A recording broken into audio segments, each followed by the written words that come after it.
Okay, keep going.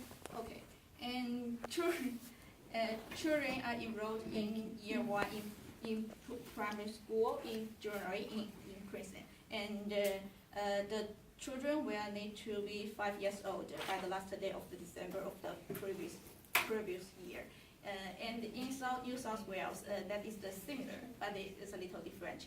And in the primary school, in these three countries, the children, students go to primary school, they must have 6 years old, after 6 years old. And, okay, let's talk about the exam. We go to primary school, go to the high school.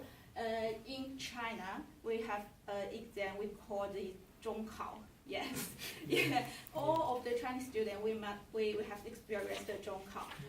What is the 中考? Yeah, the 中考is it's a senior secondary education entrance examination. It's academic examination.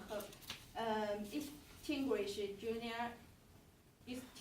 the junior graduates, and generally the students will be tested in Chinese, mathematics, English, and some chemistry. Yes, chemistry. Yes, and the same after high school, go to the university. The Chinese students we have 高考. Yeah.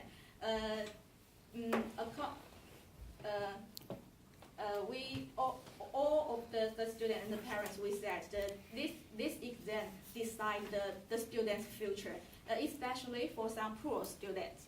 And in Japan, the high school to university, they have 2 exams.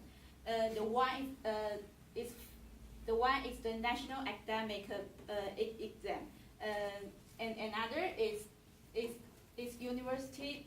Is taught by university themselves. For example, if I don't want to go to university, I cannot take this exam. Yes. Okay, next. We call these gatekeeper exams. Yeah. And this is these 3 countries the subject range. You can see the chemistry, physics, mathematics, history, geography. All of this is they should study from the primary school to high school. Okay, next. In all countries? Yeah, but it's a little different. Okay, next. Yeah. Okay, this 2 is special. Yeah. This one is we call the moral education. It's in China. Yeah. This is only in China? No, not only in China, but in China it's special. Yes. No, also, I mean, this moral education is in Japan. Oh, okay. Yeah. But in most countries, the moral education maybe it teaches some generally politics. But in China, we must study this from primary school to university. It suggests the students we must love our motherland and yeah, and our party. Yes, yeah. And like the cherry memo. Yes, and another is brainwashing. Yeah. Brainwashing. Yes. Yeah. Another is we call the home. It's called economics. This is in Japan. Yeah, I think it's special. Yeah. I think maybe this is